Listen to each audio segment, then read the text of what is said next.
जय महाकाली, हर हर महादेव, जय गुरुदेव। साधकों, आप सभी का स्वागत है तंत्र सिद्धि संस्थान के एक और अद्भुत साधना प्रयोग वीडियो में। साधकों, आज हम आपको एक बहुत ही अद्भुत अप्सरा की साधना देने जा रहे हैं। साधकों, एक अप्सरा है, स्वर्ग की अप्सरा, जिसका नाम है दिव्यांगना रूपोज्ज्वला। जी हाँ साधकों, दिव्यांगना रूपोज्ज्वला अप्सरा की साधना आज हम आपको प्रदान करने जा रहे हैं। साधकों, दिव्यांगना रूपोज्ज्वला अप्सरा तो संपूर्ण यौवन को शरीर में उतार देने की स्वामिनी होती है।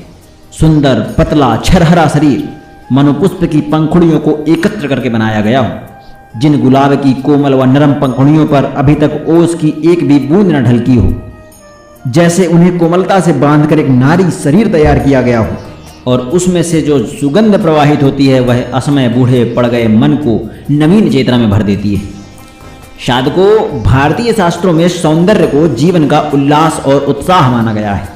यदि किसी व्यक्ति के जीवन में सौंदर्य नहीं है तो वह जीवन नीरस और बेजान हो जाता है। इसका कारण यह है कि हम सौंदर्य की परिभाषा ही भूल चुके हैं।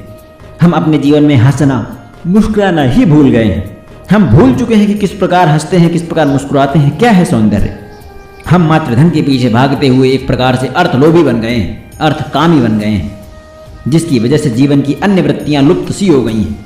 ठीक इसी के विपरीत, जैसा कि मैंने कहा कि यदि हम अपने शास्त्रों को टटोल कर देखेंगे तो हमारे पूर्वजों ने, उन ऋषियों और देवताओं ने सौंदर्य को अपने जीवन में एक विशिष्ट स्थान दिया है और उन अप्सराओं की साधनाएं संपन्न की हैं और उन्हें सिद्ध किया है, जिनके द्वारा वो सौंदर्य में तेजस्वितापूर्ण संपन्न बन सके। इन विशिष्ट अप्सराओं को सिद्ध करने के पीछे हमारे पूर्वजों का चिंतन यह नहीं था कि वो अपने सामने एक नारी शरीर उपस्थित करके अपनी वासना को, कामोत्तेजना को शांत कर सके, अपितु उनका तो गूढ़ उद्देश्य यह था कि इनके माध्यम से उन्होंने अपने जीवन में ऐश्वर्य, धन धान्य, पूर्ण सौंदर्य आदि प्राप्त कर विशिष्ट प्रतिमानों को समाज के सामने रखा, जिस सौंदर्य का अर्थ ही पूर्णता व श्रेष्ठता है।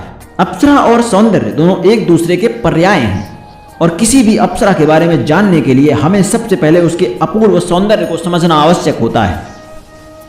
सभी देवताओं व ऋषियों जैसे वशिष्ठ, विश्वामित्र, इंद्र आदि ने इस सौंदर्य को अपने जीवन में न केवल स्थान दिया है बल्कि एक महत्वपूर्ण दर्जा दिया है, जिससे साधारण मानव को भी उर्वशी, मेनका, रंभा आदि के साधनात्मक चिंतन को स्पष्ट कर उन्हें पूर्णता का मार्ग दिखलाया जा सके, जो जीवन में रस भर दे, जीवन में सौंदर्य भर दे। रस और सौंदर्य अगर किसी के जीवन में प्राप्त हो जाए तो वह जीवन सफल, श्रेष्ठ और अद्वितीय हो जाता है। ऐसे जीवन को अद्वितीय जीवन कहलाते हैं। इसी सौंदर्य का एक और प्रतिबिंब हमारे सामने प्रस्तुत हुआ है। उस प्रतिबिंब का नाम है रूपोज्ज्वला अप्सरा। साधकों, रूपोज्ज्वला अप्सरा के माध्यम से, जिसमें केवल लुभा लेने के लिए एक अदा की प्याली ही नहीं है, अपितु पूर्ण सौंदर्य का लबालब भरा हुआ एक जाम है, जिसे देखने मात्र से ही कोई व्यक्ति स्तब्ध और निष्प्राण हो जाता है। और व्यक्ति ही नहीं, देवता भी जिसके सौंदर्य को देखकर निष्प्राण हो जाएं, वो है रूपोज्ज्वला। हाँ, ऐसा ही वह अप्रतिम और अनूठा सौंदर्य लिए पैदा होती है, उत्पन्न होती है। ऐसा ही वह अप्रतिम और अनूठा सौंदर्य प्रेम और आनंद से लबालब भरा हुआ जाम है, जो किसी को भी अपने अंग प्रत्यंगों से कठन से बांध लेता है, स्तंभित कर देता है उसे। इस सौंदर्य को देखकर कौन नहीं अपने आप को भुला बैठेगा। अपने रूप, रंग, यौवन और मादकता की तो कई झलकियां देखी होंगी आपने अपने जीवन में, लेकिन जो सौंदर्य आंखों से लेकर दिल तक एक अक्ष बनकर उतर जाए, उसी का नाम है रूपोज्ज्वला अप्सरा। ऐसा अप्रतिम और अनूठा सौंदर्य जो खींच ले चुंबक की तरह अपनी ओर, सौंदर्य से भी अधिक मादकता और मन को लुभा लेने की कला अपने आप में समाये हुए एक ऐसी अप्सरा जिससे हम अभी तक अपरिचित रहे थे। एक अप्रतिम सुंदरी जिसे देखकर रग रग में तूफान सा मचल उठता है, ऐसी है रूपोज्ज्वला अप्सरा। साधकों, रूपोज्ज्वला अप्सरा जैसा इसका नाम है वैसा ही इसका सौंदर्य है, जो एक निर्झर झरने की तरह एक अबाध गति से बह रहा हो, व्यक्ति को या देवता को पहली ही बार में बेसुध कर देने वाला सौंदर्य, जो केवल और केवल मात्र रूपोज्ज्वला अप्सरा में ही होता है। सौंदर्य के समुद्र से उत्पन्न वह श्रेष्ठ रत्न जिसके समान कोई दूसरा रत्न उत्पन्न ही ना हो सका। और यह सच ही तो है। ऐसे रत्न क्या बार बार गढ़े जाते हैं? अर्थात नहीं, यह तो कभी कभी प्रकृति के खजाने से अनायास ही प्राप्त हो जाने वाली वस्तुओं में आता है। और प्रकृति के इस खजाने से, सौंदर्य के इस खजाने से पूर्ण सौंदर्य की स्वामिनी केवल रूपोज्ज्वला अप्सरा ही है। साधकों, इस पूर्णता को देने वाली यह रूपोज्ज्वला अप्सरा सिद्ध साधना जो अत्यंत ही दुर्लभ है और गोपनीय है, इस साधना को संपन्न करने से व्यक्ति के अंदर स्वतः ही कायाकल्प की प्रक्रिया आरंभ होने लगती है।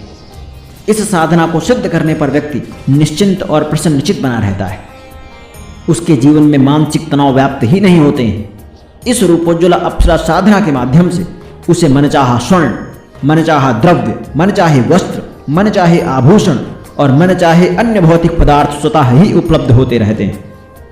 यही नहीं, इस अप्सरा साधना को सिद्ध करने पर साधक इसे जो भी आज्ञा देता है वह उस आज्ञा का तुरंत पालन करती है और इस प्रकार साधक अपनी आवश्यकता और संपूर्ण महत्वपूर्ण सभी मनोवांछित इच्छाओं की पूर्ति कर लेता है। देखिए, ये तो इसके बारे में था। अब हम आपको साधना सामग्री बताते हैं। गुलाब पुष्प की माला 2 आप प्रतिदिन रखेंगे संपूर्ण साधना अवधि के दौरान। 2 इत्र होंगे गुलाब के, कोशिश करिएगा नए इत्र हों। और चैतन्य रूपोज्ज्वला यंत्र और अप्सरा माला।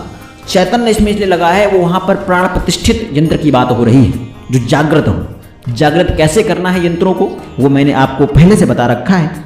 कुछ वीडियो और दूंगा जो और ज्यादा ताकतवर वीडियो होंगी। और अप्सरा माला चाहिए आप। अब हम आपको साधना की विधि बताते हैं। देखिए, पूर्णिमा की रात्रि में किसी भी समय साधक इस साधना को संपन्न कर सकता है।